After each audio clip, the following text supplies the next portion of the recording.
I was always aware as a child that I was the backup plan.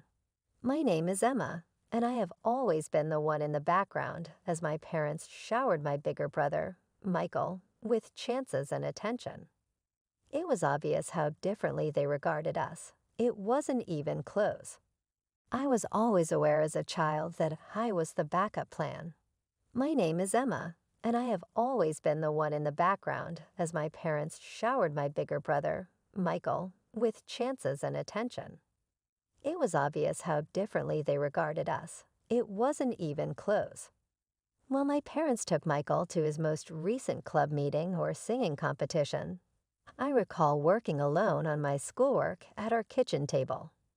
In some way, the fact that he was 3 years older than me made him more worthy of everything. My parents seized the opportunity to foster his skill whenever his instructors pointed it out, investing money we didn't actually have on classes and supplies. Michael has such a beautiful voice.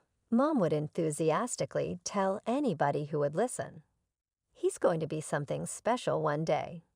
In the meanwhile, I was taught early on to not ask for much.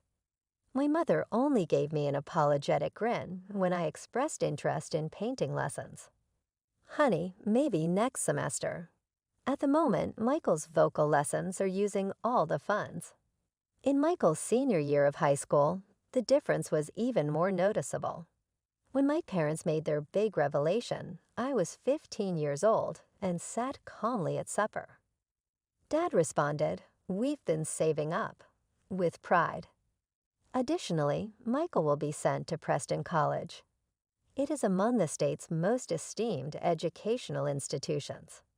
Michael's gaze brightened. Really, that's incredible. Adding, and that's not all, was Mom. There is no rent required if you choose to stay at our apartment close to the university. We want you to concentrate on your education. I tried to conceal my displeasure by pushing my peas about my plate. Everyone was staring at Michael's bright face as he spoke his future plans, so it wasn't like they were paying attention to me anyhow. I completed the arithmetic while lying in bed that night.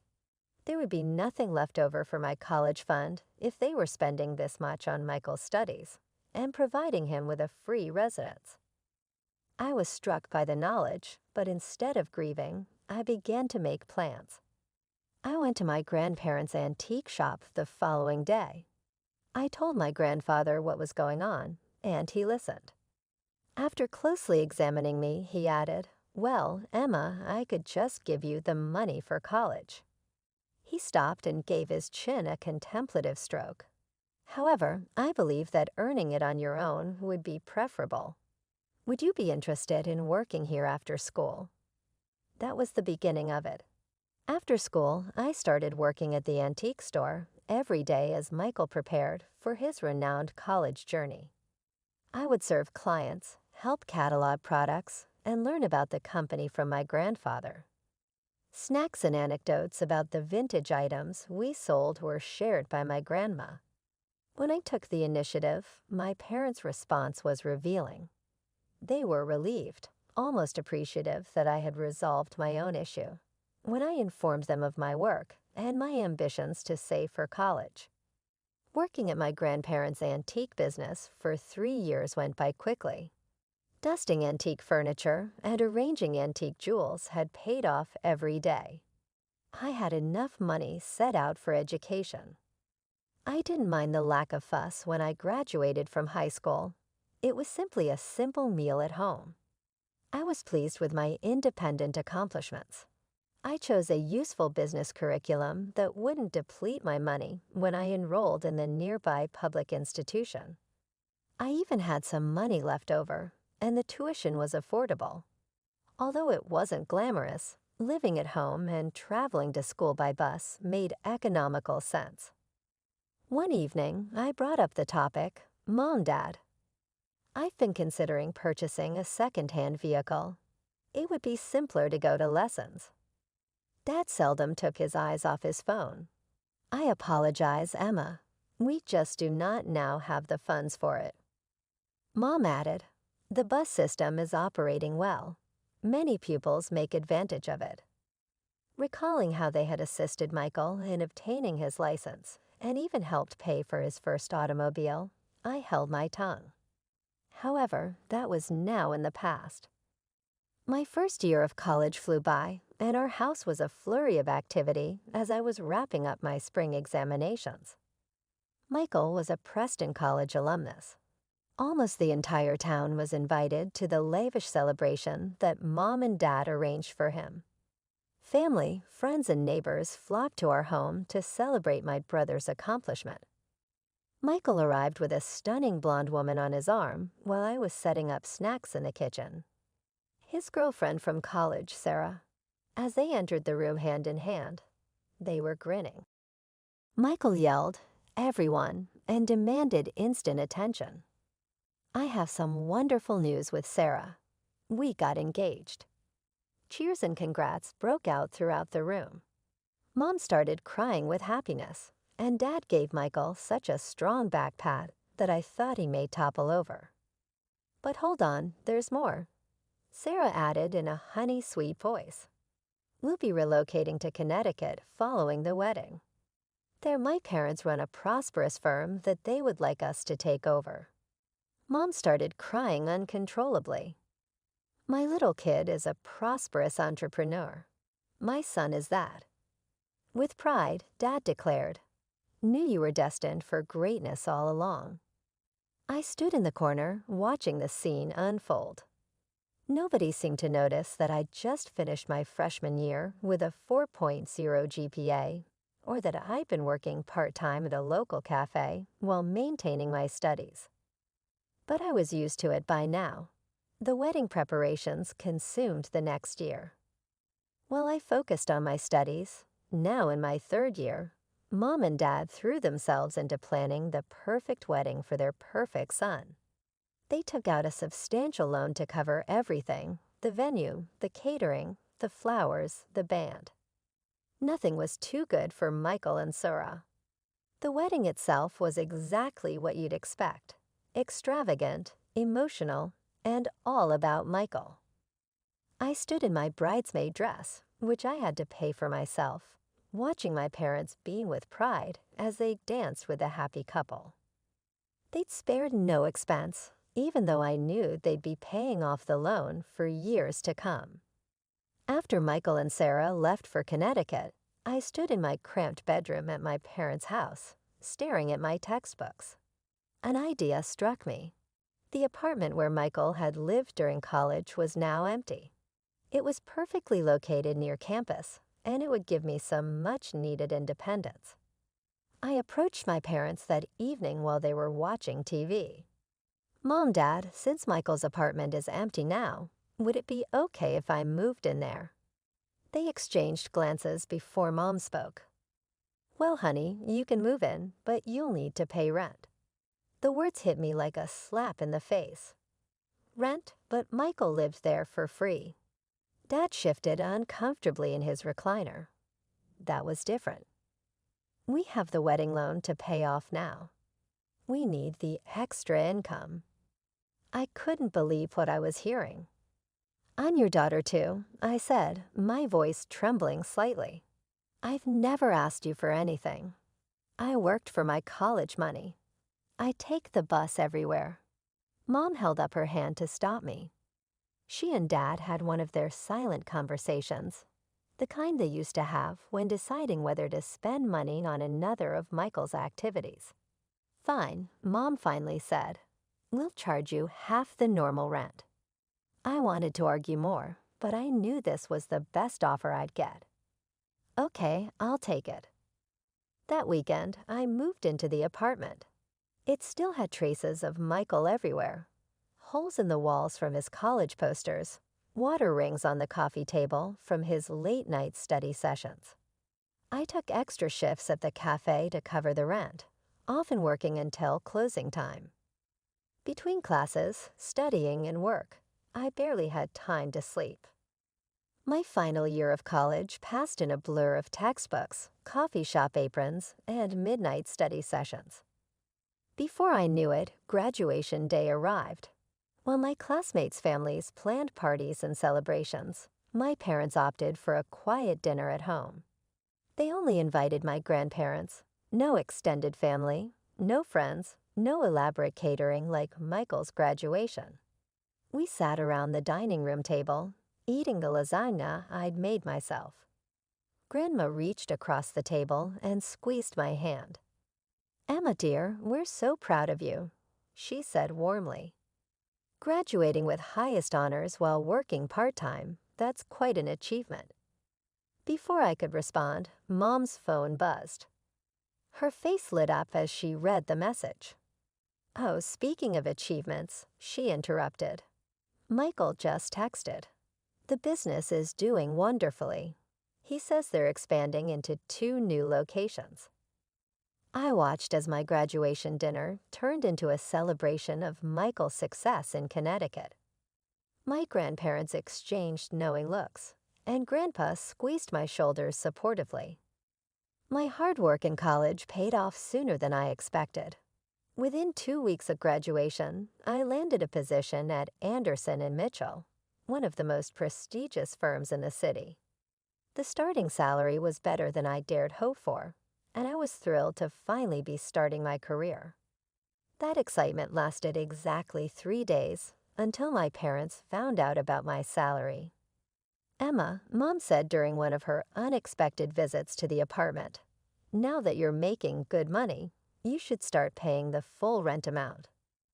I stared at her, wondering if I'd heard correctly, but we agreed on half. "That was when you were a student," she replied matter-of-factly. "You can afford it now." I wanted to point out that Michael had lived here for free even after getting a job, but I'd learned that comparing myself to my brother was pointless. The apartment's location was perfect, just a 10-minute walk from my office. So I reluctantly agreed. Life fell into a routine. I threw myself into my work, determined to prove my worth at the company. Every month, like clockwork, Mom would call. "Emma, dear, just reminding you about the rent. It's due on Friday. We're counting on that money." 3 years passed this way. I earned a significant promotion and raise, but I kept that information to myself. I'd learned my lesson. Any hint of financial success would just lead to more demands from my parents. Through their occasional updates, I heard that Michael and Sarah had a baby boy. I'd seen pictures on social media, but hadn't visited. Our communication had dwindled to perfunctory birthday messages and holiday greetings. I was fine with that. Then came the phone call that changed everything. "Emma," Mom's voice was tight with tension. "We need to talk about your brother. There's been some trouble. The business, well, it's gone bankrupt. He had a terrible fight with Sarah's parents. They're furious about how he managed things. They're not speaking anymore." I closed my eyes, already knowing where this was heading. "He's coming back home," she continued, "with Sarah and the baby." "Oh," I said carefully, "I assume he'll be staying with you and Dad." "Actually," Mom paused, "that apartment you're in is quite large. He'll be staying there." The phone nearly slipped from my hand. "What?" "Mom, this is my home. I've been living here for years. Don't be dramatic, Emma. Your brother needs help. He doesn't have any money right now, so he'll stay there for free. You can keep paying the rent." "That's absurd," I protested. "If he's moving in, maybe I should just find my own place." "Don't you dare." Mom's voice turned sharp. "We need your rent money now more than ever. Michael's going through a rough time. You wouldn't want to make things harder for him, would you?" I shook my head in disbelief and hung up without another word. The moving day was worse than I'd imagined. Michael, Sarah, and their crying baby Tommy showed up with a mountain of luggage and baby equipment. Mom arrived to supervise the transition, which apparently meant making my life as uncomfortable as possible. "Emma, clear out your room," Mom directed, hands on her hips. Michael and Sarah need it for Tommy's nursery. I stood in the doorway of my bedroom, my personal space for the past 4 years. What? Where am I supposed to sleep? The living room has a perfectly good couch, she replied, already starting to move my things. You can't be serious. I pay rent here, full rent, and you're putting me on the couch. Mom's expression hardened. Don't be selfish, Emma. Your brother has a baby. Babies need proper rooms. So I watched helplessly as my bedroom was transformed into a nursery, complete with a crib, changing table, and all the other baby paraphernalia. My belongings were unceremoniously piled in a corner of the living room, which was now my bedroom. The next few weeks were a nightmare. Michael moped around the apartment all day, alternating between complaining about his in-laws and reminiscing about his glory days as a successful businessman. Sarah spent her time either crying or arguing with Michael about whose turn it was to change Tommy's diaper. The baby seemed to sense the tension and cried constantly. I'd come home from a long day at work to find dishes piled in the sink, toys scattered everywhere, and dirty laundry spilling out of the hamper. The first few times I tried ignoring the mess, but the dirty dishes attracted ants, and the clutter made it impossible to relax in what was now my bedroom. So it cleaned. I cooked. I did laundry. And every meal I prepared mysteriously disappeared before I could eat it. One evening, after a particularly frustrating day at work, I decided to extend an olive branch. Michael, I said, trying to keep my voice neutral. We actually have some openings at my company. I could put in a good word for you with HR. The benefits are great, and the starting salary is decent. Michael looked up from his phone, his face twisting with indignation. An entry-level position? Are you kidding me? I'm a businessman, Emma. I don't do entry-level. I need an executive position, something worthy of my experience. Your experience running a business into the ground. The words slipped out before I could stop them. Michael's face turned red. You don't know anything about what happened. That was my in-laws' fault. They set me up to fail. He stormed off to his room, my old room, leaving me standing there, wondering how much longer I could live like this. 3 months into our forced cohabitation, I sat at my kitchen table, now covered in Tommy's dried baby food and Sarah's coffee rings, reviewing my bank statements. The numbers didn't lie. My expenses had nearly doubled since Michael and his family moved in. That was the final push I needed to call my parents. I rehearsed what I would say, determined to remain calm and rational. The phone conversation went about as well as expected. Mom, Dad, we need to talk about the living situation, I began. Michael and Sarah aren't contributing anything to the household expenses. They're eating all my food, using utilities I pay for. Emma. Mom cut me off, her voice sharp. I can't believe how selfish you're being. Your brother lost everything. His in-laws betrayed him. He has a baby to take care of. Dad's voice joined in from the background. You should be grateful you're in a position to help family. But that's just it. I pressed on. I'm not just helping.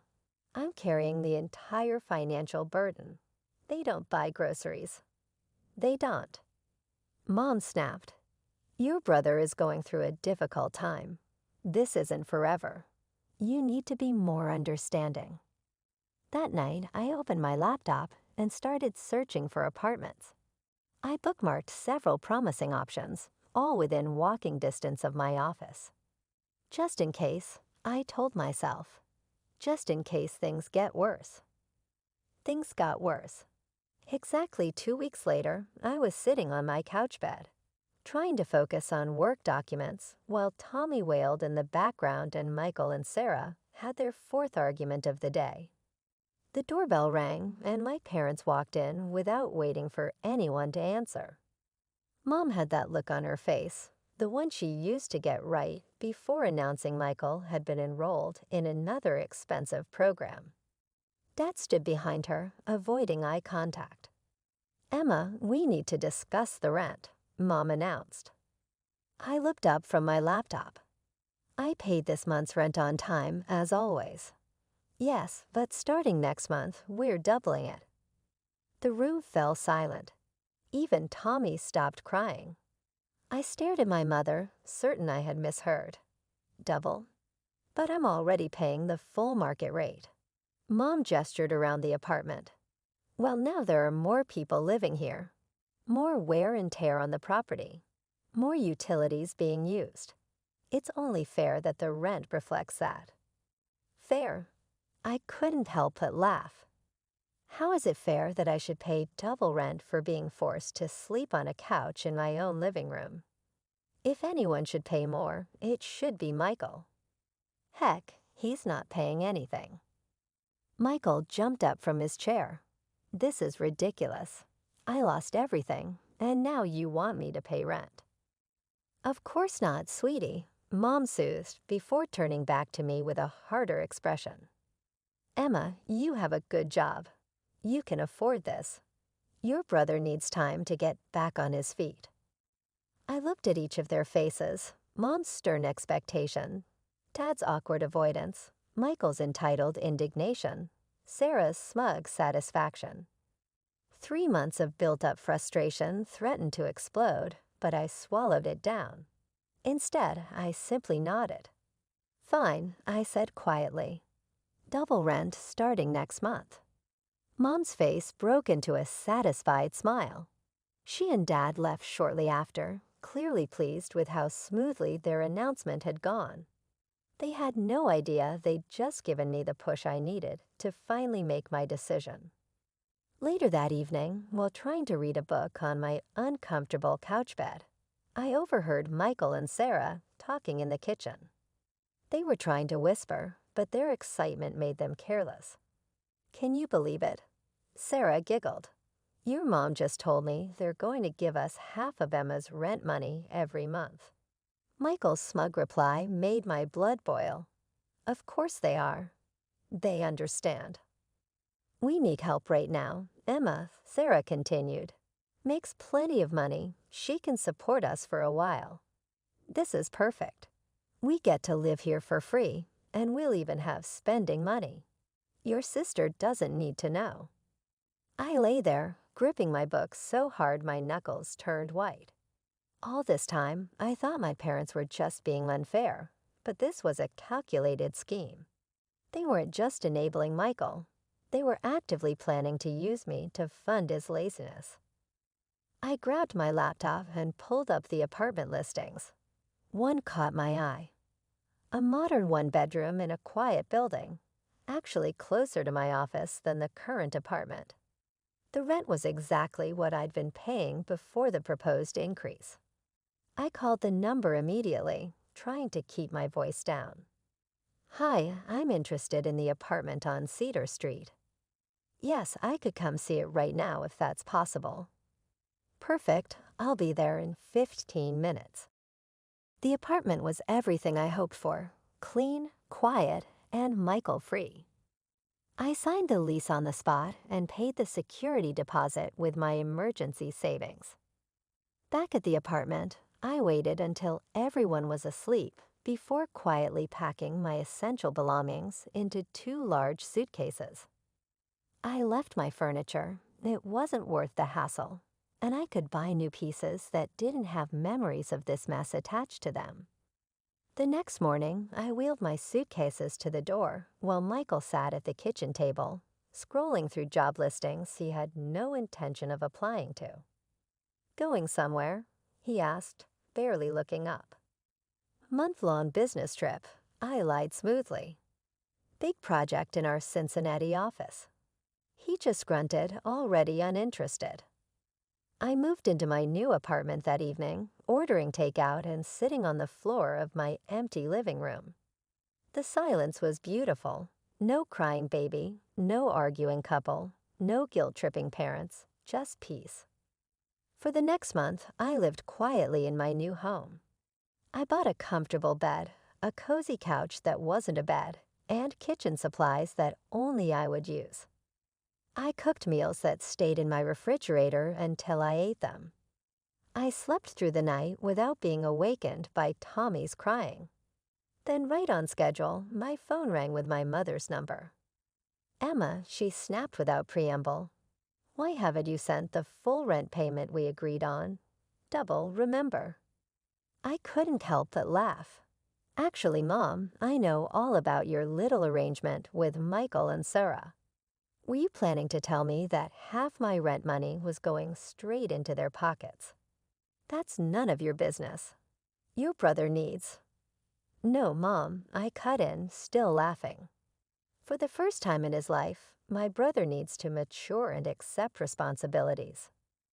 I've got a place of my own and moved out. You and Michael are now the only owners of the flat. And she screamed, "What? This is impossible. We must have that rent money." Now that he's had time to get back on his feet, I'm confident Michael will step up and begin paying the rent. I'm eager to watch how it turns out for you. After I made my proclamation, there was a little pause on the phone. As reality finally set in, I could just hear my mother's mind spinning. All they had left was their unemployed son, who had never paid a bill in his life, and their dependable source of money was vanished. "Emma, sweetie," Mom said abruptly, in a tone I remembered from my early years when she was requesting something. "Let's not rush things. We can figure something out. What happens if we return to the initial rent amount? Hadn't that been fair?" I sank farther into my new sofa, which I had chosen on my own in my apartment, where I could not be evicted from my bedroom. "No, Mom, that's not going to happen." "But we're family, Emma. You can't just." "Family." I cut into it. "When you plot behind my back to give Michael my money, is that what you call it? When I'm paying all the expenses and you throw me out of my own bedroom? When you treated Michael like a king and treated me like an ATM for the rest of my life? That is unfair. Mom, we've always said goodbye." I blocked their numbers after hanging up. 6 months have passed since then. Even though I never ask, my grandparents keep me informed about this scenario. They simply know that I must hear it. I must be certain that I made the correct decision. They claim that Tommy, Sarah, and Michael are still residing at the apartment. Not a single month's rent has been paid. All of the utilities are paid for by Mom and Dad, who also give them spending money since the baby needs stuff. My brother is still unemployed. Executive roles for unsuccessful businessmen with a bankruptcy history are apparently in short supply. My new existence is calm. I started attending evening school for my MBA, purchased myself a vehicle, and received another promotion at work. I sleep in my own bed every night. My flat is always tidy, and my food is kept in the refrigerator until I want to consume it. Sarah's cousin and I met up at the grocery store the other day. They are expecting another child, she informed me.